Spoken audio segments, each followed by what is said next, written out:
Hello, and a welcome to our webinar. My name is Simone, and I'm the founder of We Are Power, which is part of the We Are Power Collective and Northern Power Women. And you are so very welcome at today's webinar. As I say, it's the first of the year, and we're going to be talking about everything to do with creating a workplace that people love. And today's webinar is gladly powered by Bentley Motors and Michael Page. Thank you so much for our partners. And today we want to provide you those insights, the guidance, the top tips, the hacks about creating that fantastic workplace, about the small things that you can do. You know, it's a competitive world out there at the moment. The job market is tough, about attracting the right talent, the top talent. It's really key for any of the businesses, whether you're a micro business or you're a giant business like some of our giants on here today. We know that keeping our employees happy is absolutely crucial in building that culture and reducing and avoiding that retention. And as I say, we want to create those insights. We want to give you those things that you can take away and take back into your organization or into your world of work. And that's what today is all around. And I'm really looking forward to hearing from our panel of experts today to see if they found that place that they love and that workplace that they can really thrive in, and what top tips that they can pass on to others. We want you to join the conversation today. So whether you're joining us live on LinkedIn or on YouTube, or even whether you're playing on catch up, please do join in the conversation. Tell us where you're from. We always love to know where you're from. We're not bothered about the weather. We know it's going to be raining, but just say where you're from and what you're interested in today. And if you've got any conversation or any questions for our panel, please do drop it into the chat as well, and we will bring that into today's webinar. So please do use the hashtag as well, We Are Power. And so without further ado, I do want to introduce you to our fantastic panel, who we're going to sort of start off with giving them a bit of an intro into who they are and also telling us what is it about their place of work that they love. Hayley, can I come to you first? Welcome to our panel. Yeah, thank you. Thank you for inviting me to be here today, Simone. And thank you and hello to everybody out there.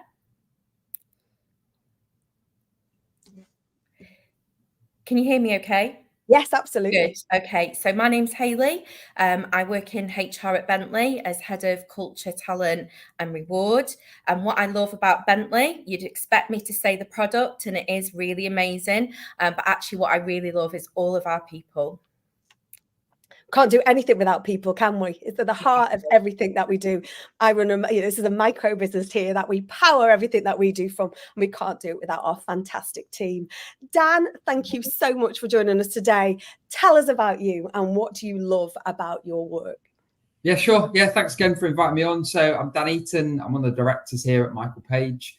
So we're a recruiter across different areas that we recruit into. I'm also the office lead here. I'm sat in Manchester today, so I'm the office lead for our Manchester office. What do I love about working at Page? For me, like probably similar to Hayley, right? It's people. We're very much a people business, but also I think the business has evolved over time. That actually there's lots that we have on offer for different points in your life. So I'm a dad of a 7 and a 4-year-old, but equally when I joined as a graduate. So some of the stuff that we had on offer that was more suited for dads just wasn't on my radar. So I really love the fact that depending on where you are in your life's journey, there's lots of different things that the business can offer and the business can provide. Is it those different chapters, isn't it? It's the different chapters along the way, Dan, isn't it, that you can tap into? Different things become different elements become important at different points in your life, don't they? And I've really enjoyed the fact that Page has evolved, thankfully, probably as I've evolved in my life as well, and drawn upon different things all the time. It's great. And that's amazing that your career path so date started off back as being a graduate. So you have that whole lived experience of some of the candidates you're coming across now and can bring that into your workplace. Michael, welcome to today's webinar. Thank you from fabulous Newcastle. And I think you bought a fan club because we've got a couple of LinkedIn users already dialing in from Newcastle today. Hey, nice to see you. How are you? Smashing. Tell us about you, Michael. What's your name? Where'd you come from? Even though I've just told everyone your name's Michael. And what do you love about where you work? I'm Michael. I work at Sage. I lead our product marketing teams around the world in each of our regions. And what I absolutely love about Sage and other businesses that I'm involved in is seeing people achieve their ambitions. So what's really important for me is, whatever those ambitions are, whether they are to have a trailblazing career and climb through ranks, or get the right work-life balance because you've got families and friends and other commitments outside of work, really unlocking the potential of people and getting that balance right is something that really gets me out of bed in the morning. So I'm very much looking forward to the webinar. And thank you so much for joining us. And thank you for all of you watching online as well. Thank you so much. Michael, I want to sort of stay with you because you've been with Sage for a while, haven't you? And what would you say are the kind of key things that, Sage, a massive global organization, but we've got lots of big players on our webinar today. But what would you sort of say are the top things that Sage have done to really drive that positive culture? Well, yeah, I've been at Sage for 20 years. I know I don't look old enough to have had a 20-year career. Not. Thank you. I did plant that there nicely. But yeah, I celebrated 20 years earlier this month. And I've been doing a lot of reflecting on this, actually. So it's a great question to ask. And I think the number one piece for me is about leadership. And I think we'll get onto this quite a lot. And, it hasn't always been perfect. And there's been some mistakes that personally I've made along the way. And I haven't quite always had what I've needed from different people that I've worked with. But fundamentally, overwhelmingly as well, when I've really excelled, it's been because of leadership. And if I break that down, the best people that I've worked with have had the emotional intelligence, the active listening, the courage to give that tough feedback, but the safe environment for you to take it, to fail, to learn, and then become stronger when you come out of that. And I can't speak highly enough that, the people that I've worked with and worked for have really helped shape that. But I've also seen that with some businesses that I'm mentoring, and even, a sole trader or a leader of a very small business frantically trying to scale and navigate the challenges. You often find that there's a lot of courage and a lot of emotion and intelligence in there because it's kind of forced on you because you have to be that way to be successful. And I've learned so much from that as well. So not just big corporate like Sage, also out there in the smallest of businesses. Absolutely. And that's what we want to sort of pass on today. So whether you're watching today from, as I say, a small, a medium, a business you may not have even started yet, it's sort of taking this at the heart of how you build that. And Hayley, we'll move on to you. And I think you've got a fan club here as well. We've got Gemma from Crew, and that's your neck of the woods, isn't it, Hayley? Absolutely, yeah. Tell me, what are the, you love Bentley, you talked about the people, just really echoing what Michael was talking about there, but what are the key things do you think that employers can bring in to create that sense of not just belonging, but inclusivity and inclusion in the workplace? Yeah, it's something that we've been really focusing on at Bentley, and we've really accelerated our journey over the past couple of years. I think firstly, we actually came up with, what does that look like at Bentley? What's that kind of key sort of strap line that everybody links into? And we used belonging at Bentley. And that's something that's a real ethos for us now. And there's a number of initiatives that then bring that to life sort of throughout the calendar year. Some of you may have seen the Belonging Bentayga. So that was designed by Stephen Wiltshire. He actually came on site to hand paint his drawings onto one of our Bentaygas. And then we used that through a number of different extraordinary talks, connected colleague events.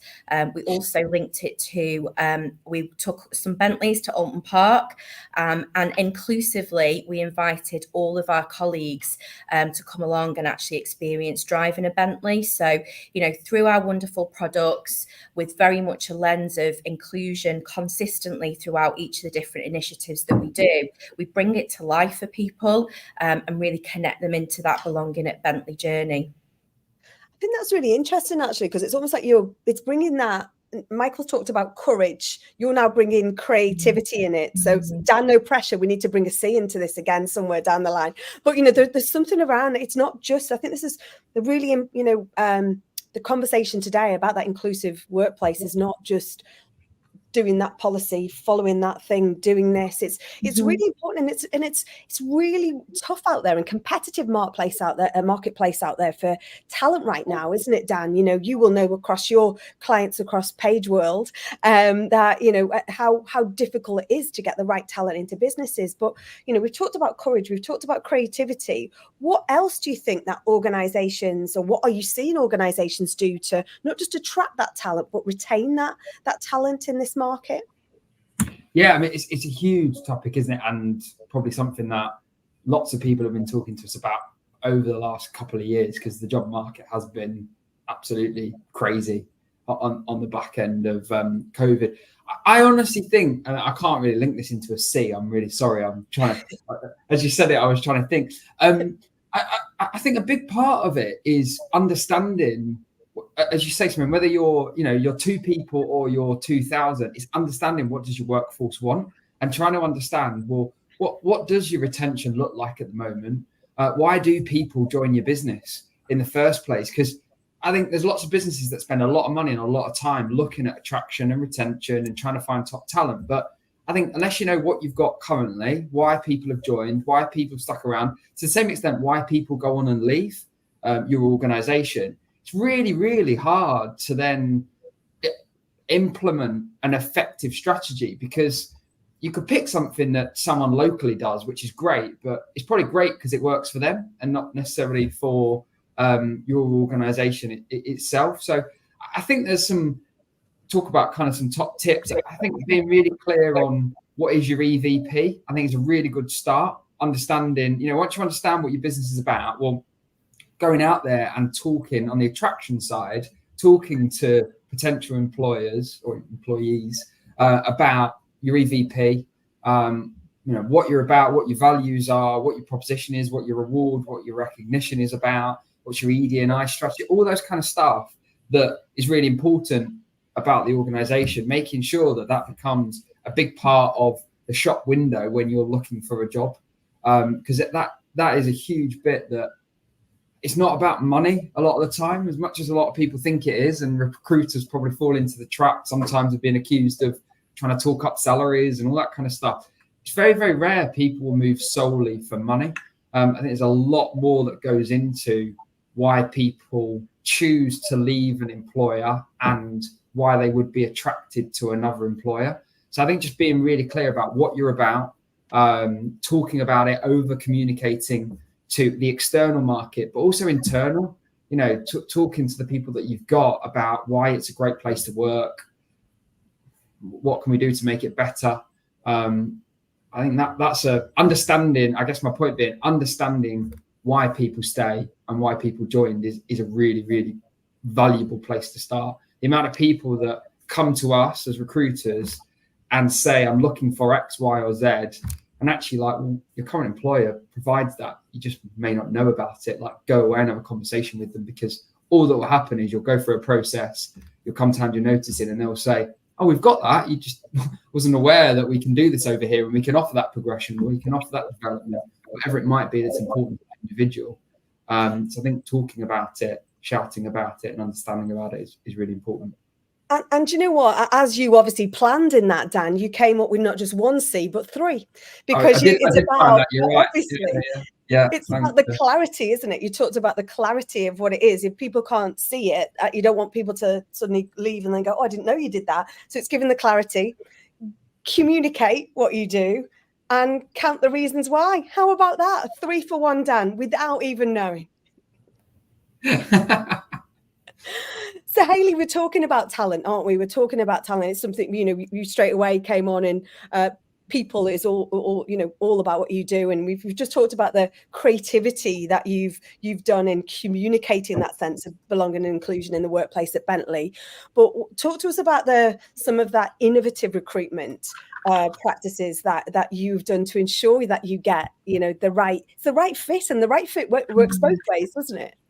Yeah, absolutely. And I think we've worked really hard on some of our inclusive recruiting practices, particularly over the last couple of years. Something that we've employed are things like gender bias decoders, to make sure that every time we attract, whether that be through a job advert or on our website, that it's very clear what we stand for. And inclusion is a massive part of us at Bentley.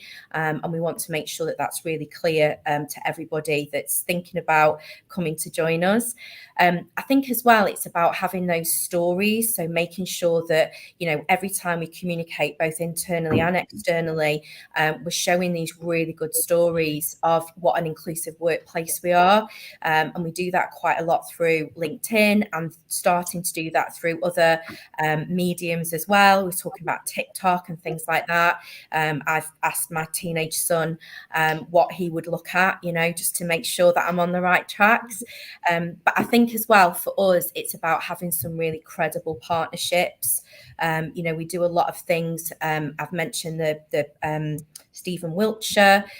We've done an inclusive leadership course which had a keynote speaker with Matthew Syed, but we also partner with organisations like the Next Generation of Women into Tech. We partnered with Manchester Digital.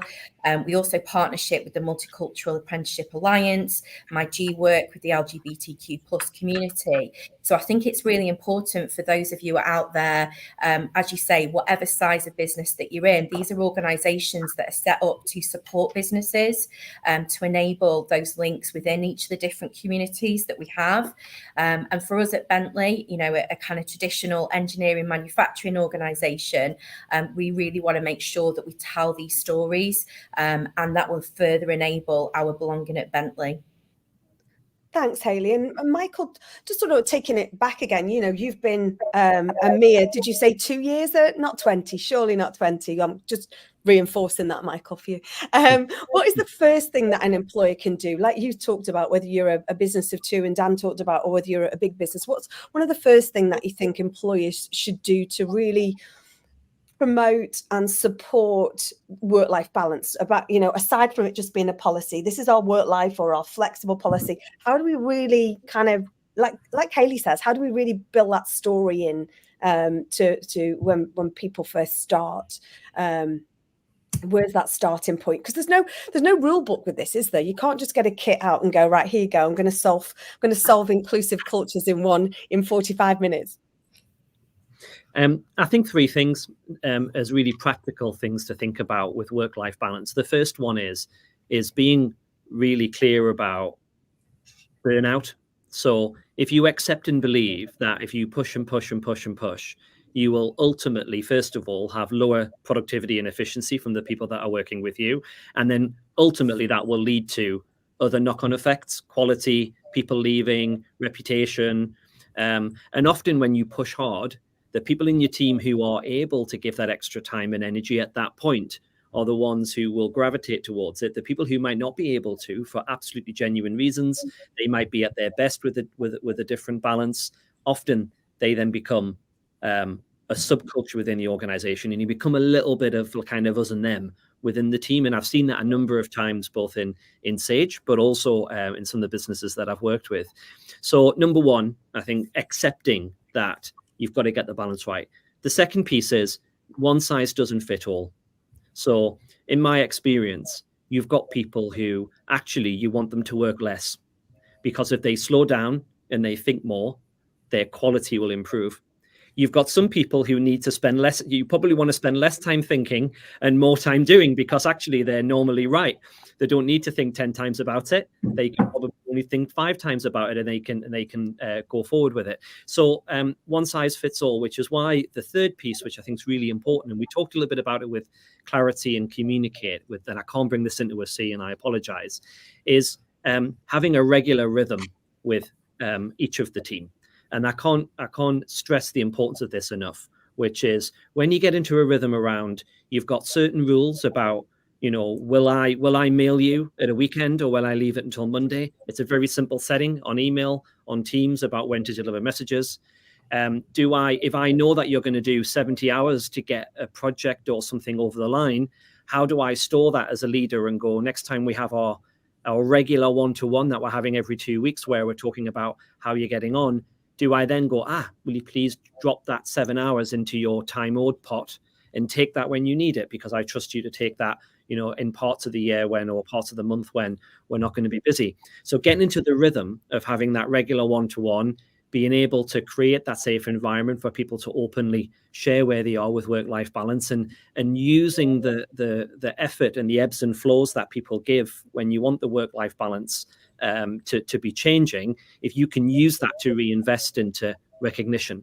And I can't stress the importance of that regular rhythm enough, because you can really tailor the approach that you have for individuals. But one size doesn't fit all. And I would really urge everyone listening to be careful about that, because somebody's absolute win is somebody else's absolute nightmare. And that's really, really important to consider.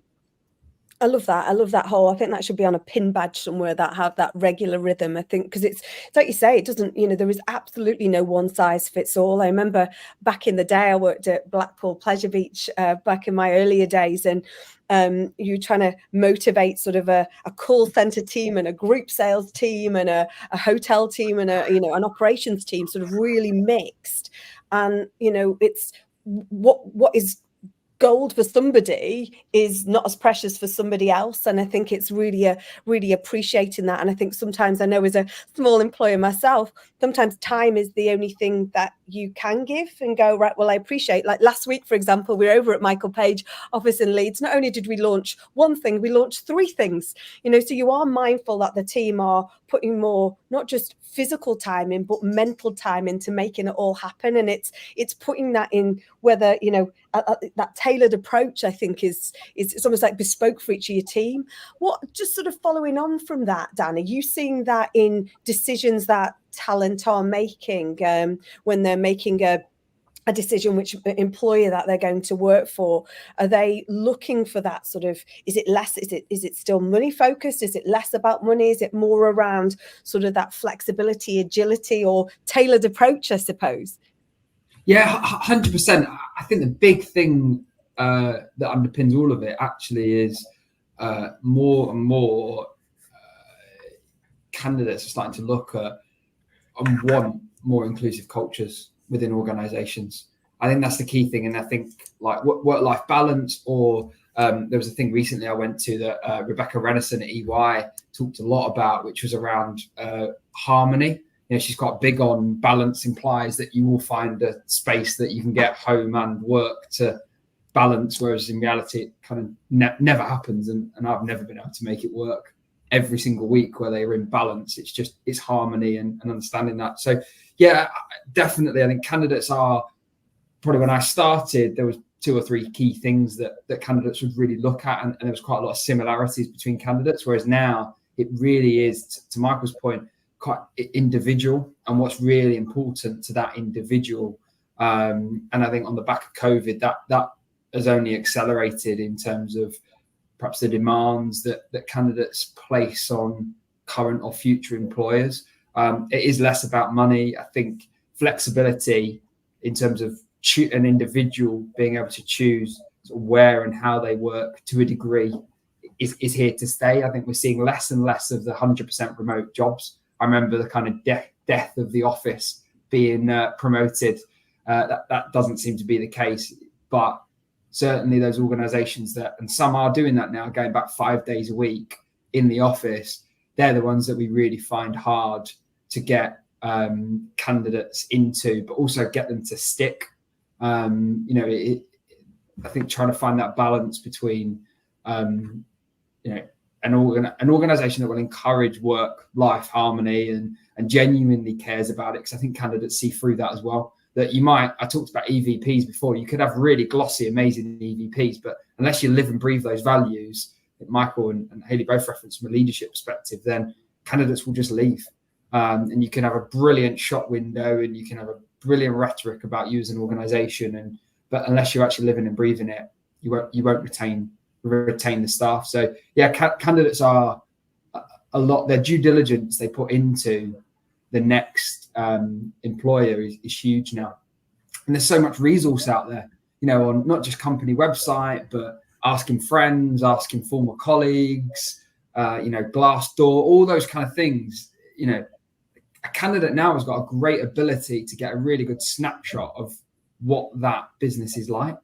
probably better than ever before, and will only keep improving with technology. So in a long-winded answer to your question, yeah, absolutely, it is part of it, but I think it sits in a broader, inclusive banner, really, that it is hugely, hugely important, and is only getting more and more important for future generations that come through. I think I was reading something the other day, and it was Gen Z is going to be the most diverse and educated cohort that we've ever seen.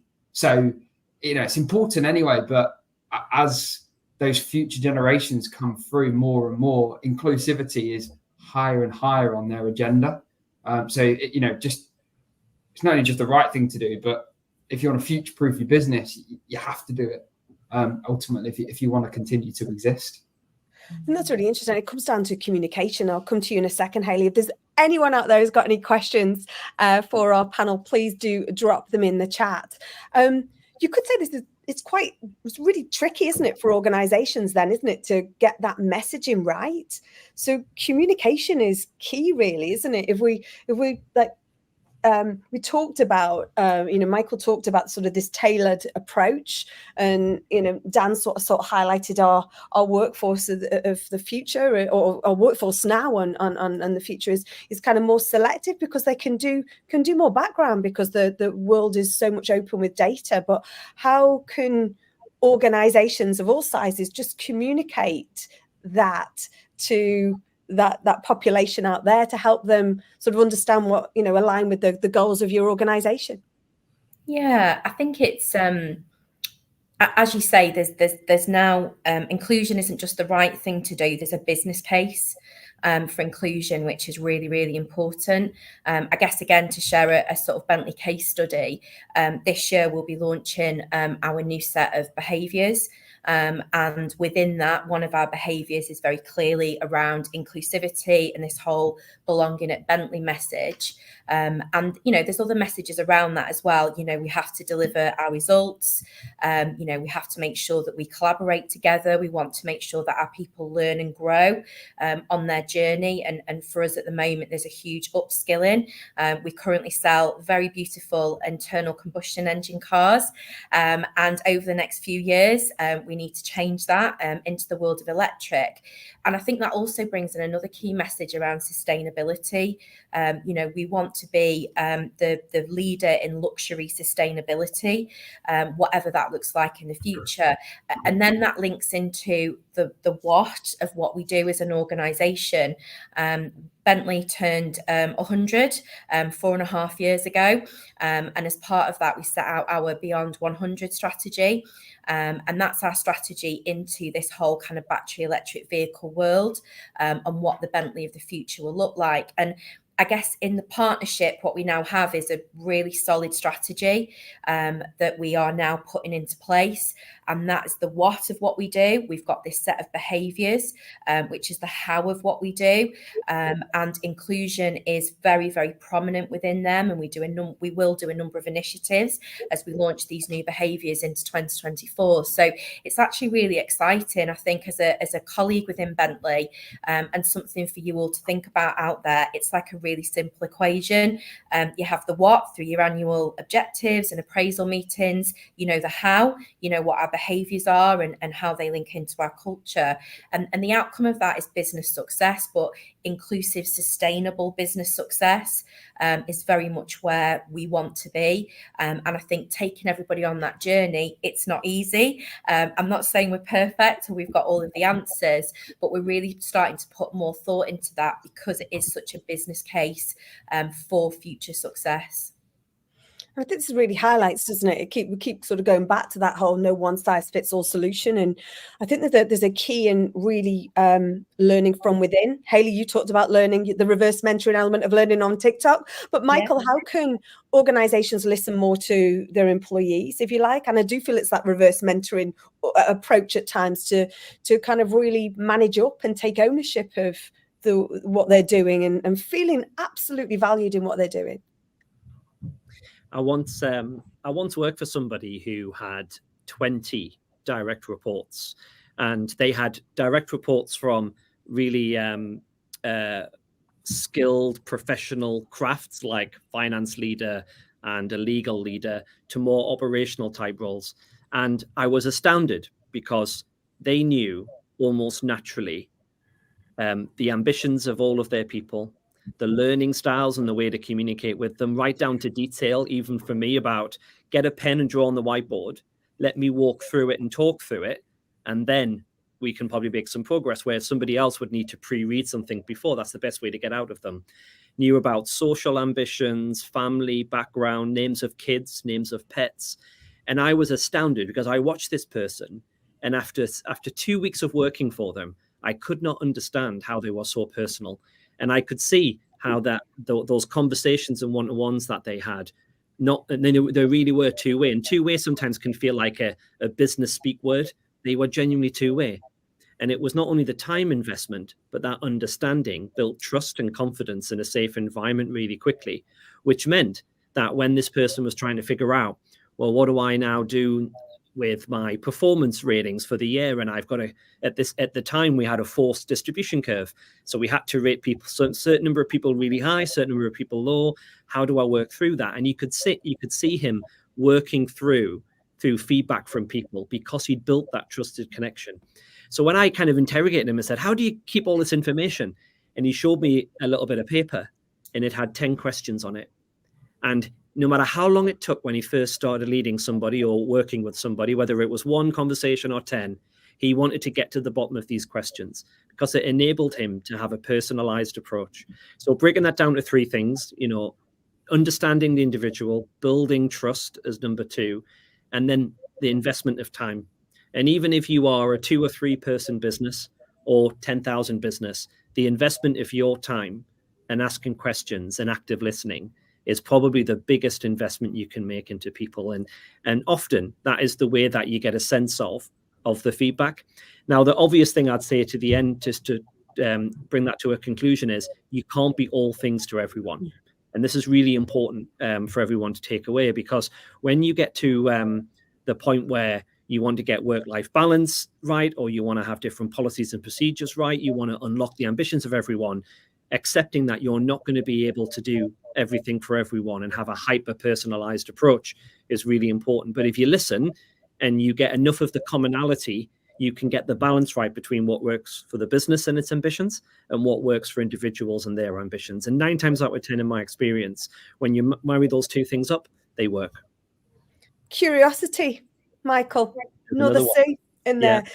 It really resonates with me personally. We have a really small business here, micro business, and very proud of what we do. And I feel like what you've just said almost is talking to me. I think there's elements of, you try to line manage everyone, and we did a restructure before Christmas whereby we've kind of refigured how the organization works so that I'm not having to do that, because you try to find the time and you can't. And I think it's having that individual approach, isn't it, to kind of almost, how do you step back? You can still have and I think sometimes that curiosity, I think, just comes under the bracket sometimes being northern. I think we're just naturally curious.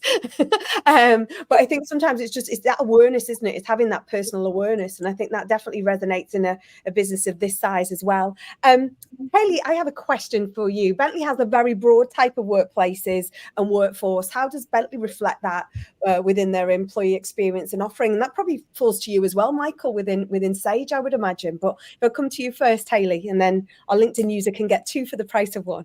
Yeah, sure. So we're based in Crewe, the other side of Crewe, so not the train station side, for those of you that have been to the area. And we both manufacture and also have all of our kind of office functions on a single site here in Crewe. We've actually put quite a lot of investment into our site in recent years. So again, thinking about this employer of choice and EVP, making sure that, it's an environment where people want to be. But I think what's really important is that everything that we do, we think about all of our different types of employees. I guess just to create a visual for everybody. So our production line is 1 mile long. So we make 2 different cars on the production line. They go in as a body in white and they come out as a finished car. It's quite amazing to see. And we've actually done a number of open days for our colleagues to bring their families on site over the last few years, so they can actually sort of see that and sort of experience that magic. It's not a kind of dirty factory environment. In fact, you could probably eat your dinner off the floor. It's really clean, it's really pristine, and everybody has their specific role within that. What that also means, though, is that we've got a whole group of employees that are tied to making that car on a day-to-day basis. You know, as much as it's a great place to work, you know, we've got times and things that we need to deliver. We've also got office staff. We've built some beautiful new buildings. I'm sat in one today, where we all sit in a very modern environment. So it's really contrasting. You know, we all use the same canteen, you know, and really what we like to do is include everybody in everything that we do. We have to think really hard as both a leadership team, but also from a HR perspective, about how everything that we do can actually be open to all of our people in whatever shape or form that may be. So say, for example, we're doing things like Belonging Week, we stop the line. It's that level of importance to make sure that our manufacturing colleagues can have exactly the same experience as our office staff. I mentioned before about Alton Park, where we took some Bentleys, gave everybody a crash helmet just in case, and sent them off around the track. And again, that was very much open to all of our different colleagues. So I think what's really important is that, you know, inclusion isn't a one size fits all. We've talked quite a lot today about the uniqueness of that. And I think as a line manager, it's really important to think at that level. But actually, as a whole organisation, it's thinking about, well, what can everyone get involved in, and making sure that we're kind of all in this together. And Michael, in fact, just while before I hand over to Michael, Dan, I've got a question in the chat from Bikina. They've got experience in the IT field, home country of India, looking to transition into the business sector, pursuing an MBA, University of Hertfordshire. I'm going to come back to that, if I may, in a second, Bikina, but just give Dan a chance to think. But I'm just thinking of what we talked about earlier, Dan, and, you know, sort of the way that, what are the opportunities for Bikina to look at, to research that company that will suit them and have the best culture. Is that okay? I'll give you a few minutes on that one. And Michael, you know, Sage, you know, totally different to Bentley, but again, an environment over in the Northeast and beyond that has so many different moving parts to it. How do you ensure that employee experience is unique for all? Thank you. And you know, working with people across many different areas of expertise and across many different cultures, countries, languages is very challenging, and the work never stops. But again, if you don't mind me simplifying into 3 things, the first one is equality. Now, that means that the person who is running our finance team around the world, Jonathan, who's our chief financial officer, is just as important as the person who is talking to our small business owners in France and helping them get through their year end. And we have that really ingrained into our culture here, and the journey never ends. There's always room for improvement, but I'm a product of that. So back to the 20 years, I started my career supporting Sage customers in the UK and becoming an expert on tax and payroll and accounting. And I do a very different job now and have done many different jobs throughout the time. So I think being equal, and what Hayley said around, you know, everyone shares a canteen, everyone has the same policies and behaviors and recognitions, and the same things are open to everyone is a really important step. Number 2, it's that back to that personalization. So one size does not fit all. You can't be everything to everyone, but some sort of choice and taking the time to understand and giving choice is very important. And I've seen the power of that to really unlock both retention and also people's impact in their roles and ultimately their progression. And then last but not least, and Hayley said it as well, leadership. It really starts and finishes, in my view, with leadership. And it's easy to write down an employer value proposition. I think Dan said it. You can have a great shop window with all the right words and everything else, but it needs to feel that way. So the thing that I would encourage everyone to do is reflect on, what does it look and feel like? What do the conversations feel like? When you walk into the office or you walk into a call, what emotions do you have when you see the team interacting, when you're interacting with them? And just reflect on that, because often that's the place you'll find the things that you can improve, and also the things that you can do even more of. So amplify strengths and also fix some things as you go through. Brilliant, thank you. And you've chucked in choice and conversation in there, Michael. You really are playing our buzzword letter C bingo today. Thank you. Dan, what's your advice for beginner? Yeah, I think I would try and adopt a kind of bit of a multi-tiered approach, really, in terms of probably bias to go and talk to a good recruiter. But look, recruiters do get access to a lot of jobs and can also give a lot of advice around. We talk about employers trying to get an EVP. I think you also need to be clear individually about, well, what is your skills that you can bring to an organization? What kind of organization are you looking for? What value can you bring to that organization, and making sure that's clear in your own shop window, whether that be your CV, whether it be your LinkedIn, so on and so forth. But actually, not all jobs go through recruiters, as much as I'd like all of them to come through recruiters. So therefore, I do think you need your LinkedIn to be looking really sharp, so you can be found by businesses that have big internal talent teams and do a lot themselves. I also think networking is really, really important, because events like this, but also there's loads and loads of opportunities up and down the country to go and network and hear different people's stories, and actually get a bit of insight into maybe an organization or a subsector within IT in this instance, or whatever specialism you're in, to see an area that you may not have known existed, or a company that may not have existed, and a pathway that you may not have thought would have existed, but does. So I think just going out there and make yourself contactable first and foremost in the digital age. So LinkedIn and all that kind of good stuff. Go and talk to a good recruiter or a couple of good recruiters about market and your competitive advantage, but also network. Go and talk to loads of people, because loads of roles end up coming through recommendation and end up coming through that internal network. And to the point that you made, Simone, there's loads out there now. If you're really trying to get under the skin of what an organization is about and whether they're going to be suitable for you, your network's a great place to ask, because again, that shop window can there's a lot of good media agencies out there that will make your shop window look very, very impressive, but the reality is very different. So use your network for that.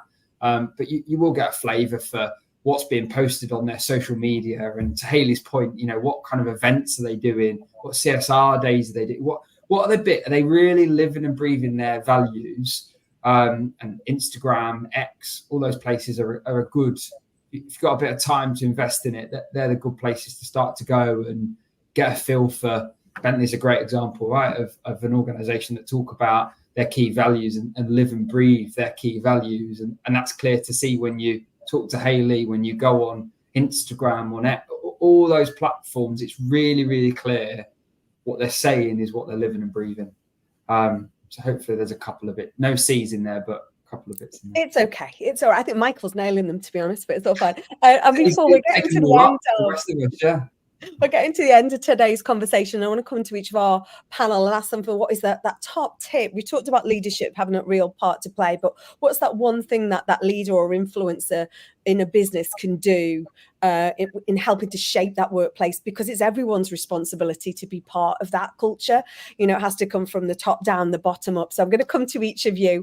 Thank you, George Thurman, as well, from Women Drive Electric, for joining us. And just to top up your conversation, Dan, wearepower.net is our digital hub. Every month we have our virtual online networking. So Bikini, please join those as well. They're free. It gives you the opportunity to speak to people from different industries, build that network, build that social capital.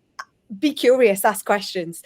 So quick fire round. Dan, what is the one top tip that you would give out there for a leader or influencer in a business in helping shape a workplace that people are going to love? I think a big part being vulnerable yourself. I think, the individual element to it is really, really important. But I think you need to live and breathe that as a leader yourself. So you need to be able to be vulnerable and talk about, well, what are your development areas, what are the areas that you're weak on, that you're strong on. And then that will encourage, if you do it, then it'll encourage lots of other people, and they'll get that sense of, you know, feeling like they're included, belonging, all the kind of benefits that we've spoken about. But I do think that comes from your manager, your leader, whoever that might be. I agree. I love that vulnerability. Hayley. So Dan sort of stole mine, but it's okay, Dan, because I would, in the role that I do, I would also say learning. This is part of a learning journey. If it's not a skill set that you have, then get curious and learn more about it. But then I would say also role model. It's really important that leaders are the custodians of our culture, of what it feels like to work in an organisation. So being that real role model. Lots of head nodding in this studio here today that you can't see, but it's there. And Michael. Well, great points from Hayley and Dan. I would add to that listening. And when I say listening, really listen. Time to listen, the mindset to listen, the time of the week to listen. You know, if you are really stressed and really busy, you're probably not going to be as tuned in as you need to when you're a little bit more relaxed. So listening together with being vulnerable, and also all the creative stuff that Hayley's been talking about all the way through the webinar are really 3 good tips to help people foster that right workplace. Thank you so much, all of you, for joining us. Thank you for all of you who are joining online, live on LinkedIn and live on our YouTube, or whether you're playing catch up. Thank you so much. So many top tips to take away, lots beginning with the C. You've got to have the courage, you've got to communicate, you've got to have that clarity. You've got to show that leadership by being vulnerable. You've got to listen and you've got to learn. You know, our talent out there has a choice, but every single person on this call, watching this webinar, in our workplaces, they all have a choice, but they can all be part of shifting that culture. They can all be part of having that place where we all want to go to every day, whether it be virtually or in person. So everyone has a part to play, because the sum of all the parts of everything that you do, no matter how small, can all add up into really helping that shift. And also keep reflecting on what you're doing, because not everything works. Keep reflecting and keep reviewing. But thank you so much to our stellar panel. I've gone over by a minute. Please forgive me, but thank you so much for joining us this lunchtime. And do keep the conversation on all of our socials. Join in on our digital hub, wearepower.net. Thank you so much for joining our webinar today. And thank you to our partners at Bentley and Michael Page for sponsoring today's event. And thank you to the wonderful Hayley, Dan and Michael. Thank you so much. Oh, and thank you, Stephanie, for joining from Virginia. Amazing.